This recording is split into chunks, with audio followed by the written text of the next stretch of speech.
అవి ఆ వాసనకి ఈ చెట్టు ఏమైపోతుందంటే గంధపు చెట్టు అయిపోతుంది. చప్పట్లు కొడతా.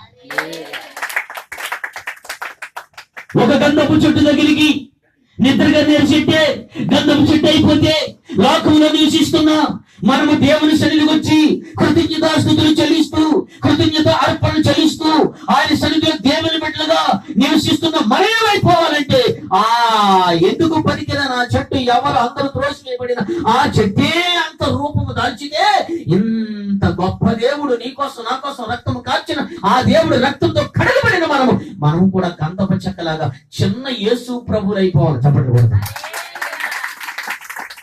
ఎవరైపోవాలండి? చిన్న యేసు ప్రభువులు. స్తోత్రం. ఒక భక్తి పరురాలు అయిపోవాలి.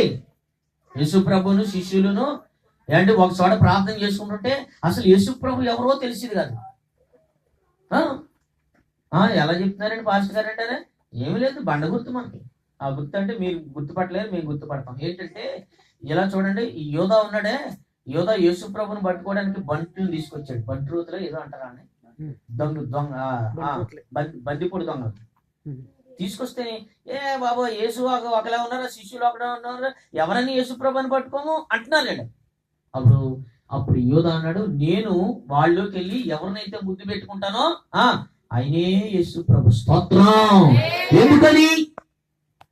లోకములో ఉంచబడిన వారు, లోకములో తిరుగుతున్న వారు, చేపలు పట్టుకునేవారు, నాచులో నీచులో ఉన్నవారు వాడు తీసుకుని వచ్చి యేసు ప్రభు మాట